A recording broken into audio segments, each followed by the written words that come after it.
Assalamualaikum warahmatullahi wabarakatuh. Di sini saya Tria Imelda dari kelas 11 IPS 5 akan menjelaskan materi mengenai politik etis. Materi yang akan saya bahas berupa pengertian, awal kemunculan, latar belakang dan pelaksanaan politik etis.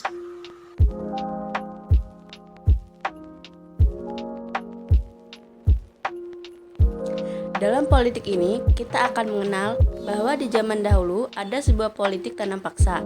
Lalu, bagaimana munculnya politik ini? Apa yang melatar belakangi? Berikut ini kami akan mengulasnya lengkap untuk Anda. Simak ulasan di bawah ini dengan saksama. Politik etis yaitu politik yang memperjuangkan dalam pengadaan desentralisasi kesejahteraan rakyat efisiensi di daerah jajahan.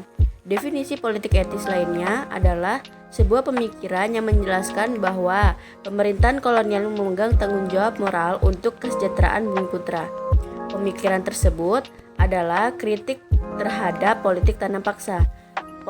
Politik etis atau etisme politik atau politik balas budi merupakan pemikiran yang menyatakan pemerintah kolonial Hindia Belanda mempunyai tanggung jawab secara moral kepada rakyat bumi putra.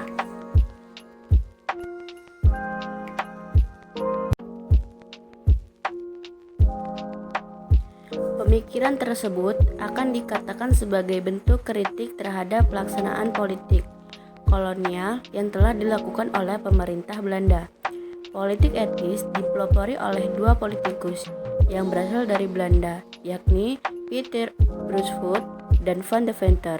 Pemikiran kedua politikus tersebut membuka mata pemerintahan kolonial Belanda untuk lebih memperhatikan nasib wilayah jajahannya.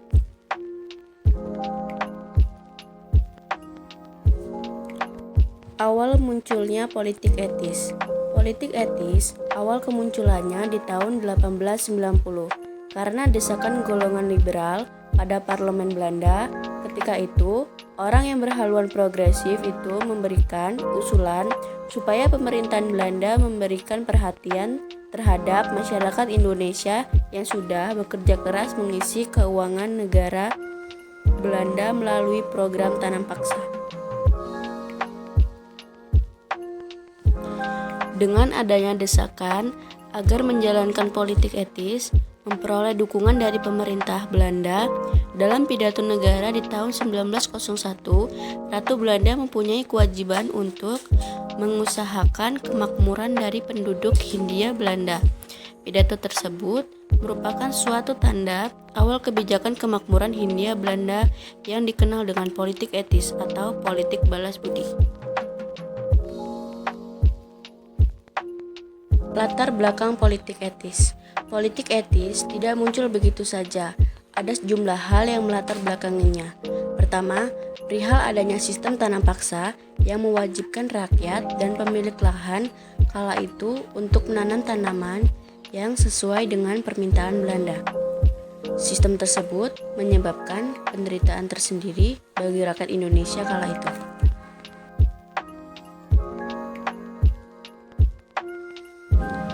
Sistem itu merupakan gagasan dari Van de Boot yang diangkat menjadi jenderal yang baru di Hindia Belanda pada tahun 1830. Setelah Van de Boot sampai di Jawa, ia segera merencanakan program Kulturstelsel atau tanam paksa. Sayangnya, ketentuan dalam Kulturstelsel tidak dijalankan dengan semestinya. Hal tersebut menyebabkan rakyat mengalami kesulitan dalam memenuhi kebutuhan ekonominya, sehingga menyebabkan penderitaan yang lebih berat bagi rakyat. Dalam penerapannya, rakyat juga banyak kehilangan tanahnya karena diambil oleh para bangsawan lokal atau pemerintahan Hindia Belanda.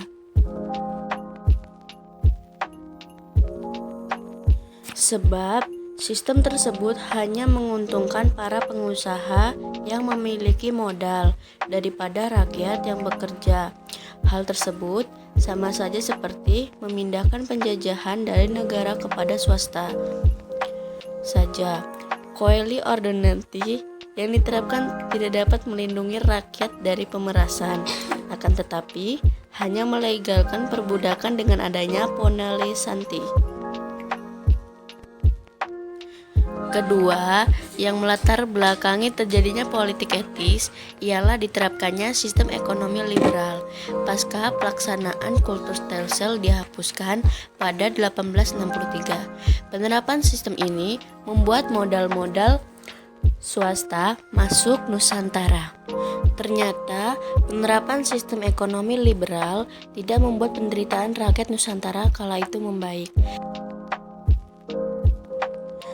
Dan hal yang ketiga yang ikut melatar belakangi politik etis ialah kritik dari para intelektual Belanda. Dasar utama kritik tersebut lantaran pelaksanaan tanam paksa yang dilakukan pemerintah kolonial Belanda. Dua tokoh yang sudah disebutkan di atas, yakni Brunswick dan Van de Venter, merupakan tokoh yang menolak keras pelaksanaan sistem tersebut. Pelaksanaan politik etis dengan adanya kaum humanis yang menyerukan politik etis, dipelopori oleh Van de Venter dan Brunswick, telah membuat pemerintahan kolonial untuk lebih memperhatikan nasib rakyat Nusantara. Pada 17 September 1901, Ratu Wilhelmina yang saat itu baru naik tahta sebagai mahkota Belanda mengumumkan dalam pidato politiknya pada pembukaan parlemen Belanda. Ia mengumumkan bahwa pemerintahan Belanda memiliki panggilan moral dan utang budi kepada bangsa pribumi di Hindia Belanda. Pada pidato itu, Ratu Wilhelmina menuangkan panggilan moral utang budi itu ke dalam kebijakan politik yang tertuang dalam program Trias Politika yang meliputi irigasi, imigrasi, dan edukasi. 1. Program irigasi atau pengairan merupakan program untuk melaksanakan perbaikan serta pembangunan irigasi dalam bidang pengairan untuk keperluan pertanian. Hal tersebut dilakukan dalam rangka menjaga ketahanan pangan dari gagal panen akibat cuaca sehingga mencegah kelaparan di Hindia Belanda. 2. Program emigrasi, yaitu program perbaikan dalam bidang kependudukan dengan cara mengkodomasi perpindahan penduduk dari tempat yang padat ke tempat yang lebih sedikit penduduknya. Pelaksanaan program tersebut dalam rangka memberikan kesempatan bagi penduduk untuk mendapatkan dan mengusahakan tanah yang menganggur. 3. Program edukasi, yakni merupakan program yang bergerak pada proses pengembangan dan perbaikan dalam bidang pengajaran dan pendidikan. Dan program pendidikan akhirnya hanya menghasilkan tenaga-tenaga administrasi yang terampil dan murah. Selain itu, pendidikan dibuka hanya untuk anak-anak pegawai negeri dan orang-orang kalangan mampu. Hal tersebut akhirnya melahirkan diskriminasi pendidikan dengan membedakan kelas pendidikan. Dampak politik etis untuk bangsa Indonesia adalah 1. Adanya pembangunan infrastruktur seperti pembuatan rel kereta api. 2. Berdirinya sekolah-sekolah seperti Hollands Inland School atau HIS. 3. Pembangunan infrastruktur pertanian, dalam hal ini adalah bendungan. Adapun 5 tokoh Belanda yang mewarnai politik etis, yaitu 1. Edward Douwes-Dekker, 2. Pieter Brunswick, 3. Konrad Theodor van de Venter, 4. Jacques Hendrik Abedanon, 5. Dr. Douwes-Dekker.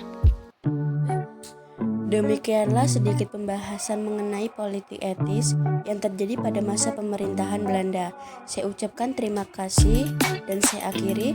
Wassalamualaikum warahmatullahi wabarakatuh.